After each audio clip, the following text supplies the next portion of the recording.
In the new Mufasa movie, we see a whole new side of the Pride Land's greatest king, Mufasa. He had loving and kind parents named Afia and Masego.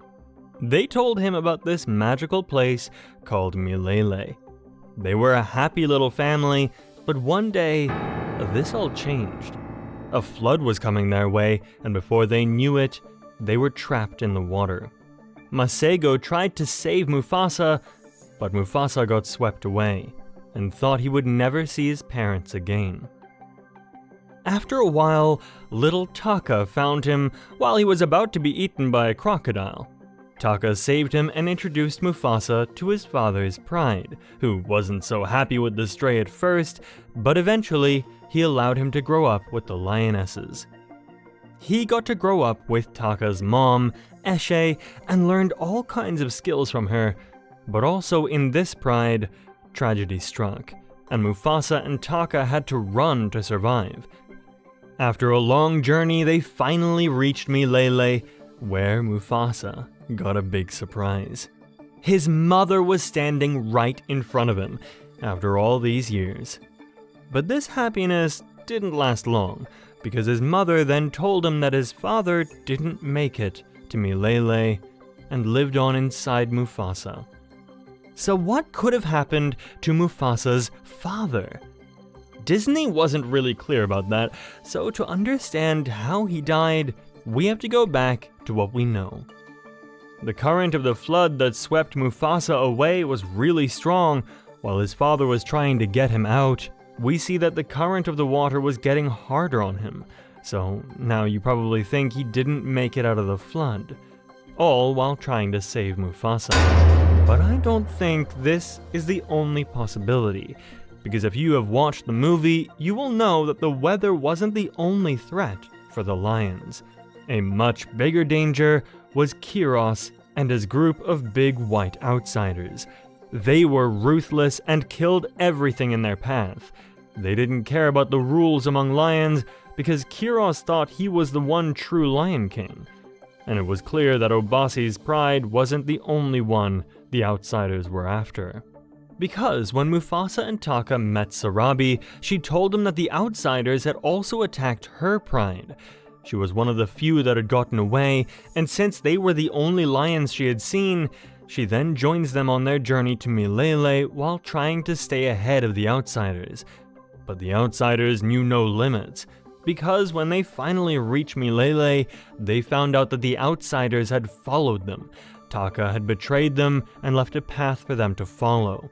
But Mufasa and Sarabi weren't defeated so easily.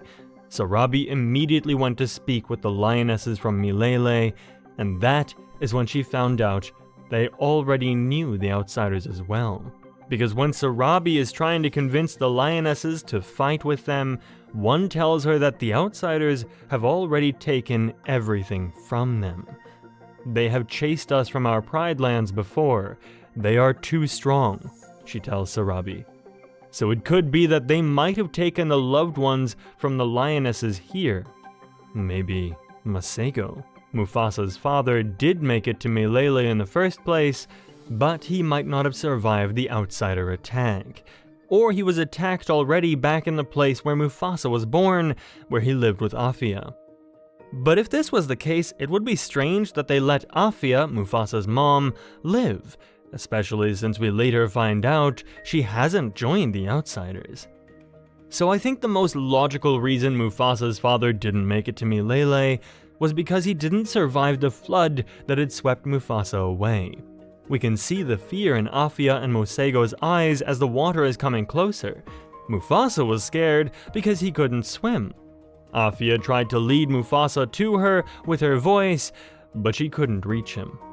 Eventually, Masego got to grab him and threw him near the rocks to hold on, but he still couldn't get himself to safety.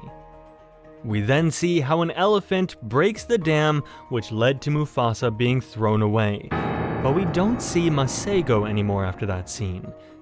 But the beautiful thing here is that he died out of love for his son.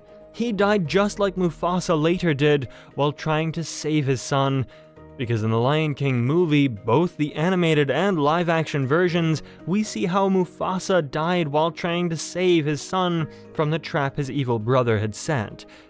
Taka, in the movie he was called Scar, tried to set Mufasa up because he wanted to be king.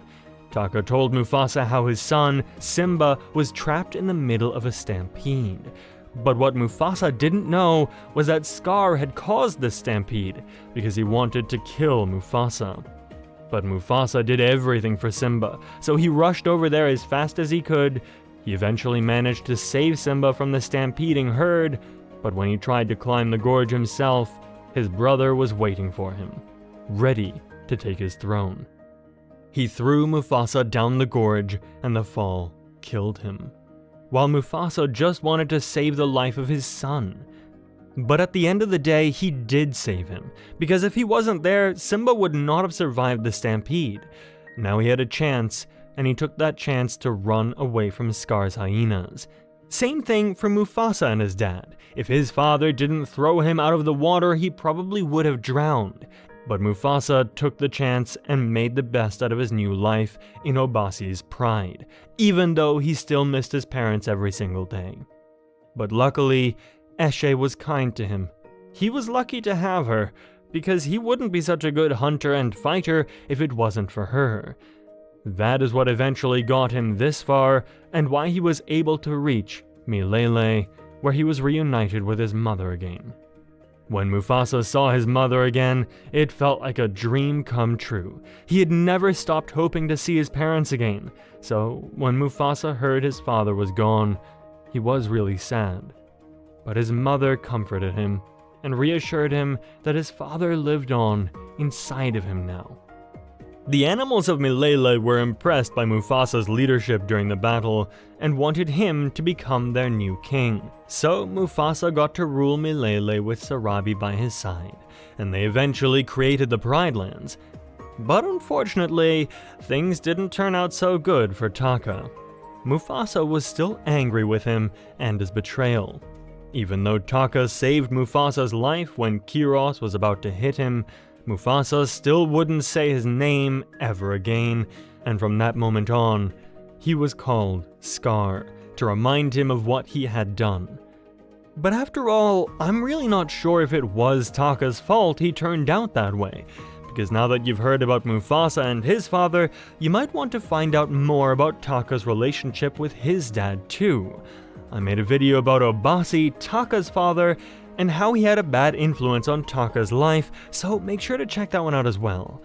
But to get back to Mufasa and his father, we still see how he got to learn from him in the little time he had. Without his parents, he would never feel the need to go find Milele, and the same for Mufasa and Simba. In the short time Simba had with his dad, he still learned how to hunt and about the stars. Even though he kind of forgot the hunting part while living in the jungle, he didn't forget that the lions of the past were watching over him. And just like Afia tells Mufasa that his father lives on inside of him, we see the same thing happen to Simba. When he meets Rafiki, he was also told that his father lived on inside of him. But what do you think really happened to Mufasa's father? Was he drowned by the flood, or did Kiros get to him? Or could there be a completely other reason for his death? Make sure to hit that notification bell so you won't miss any of our news stories from the Pride Lands, and I'll catch you next time.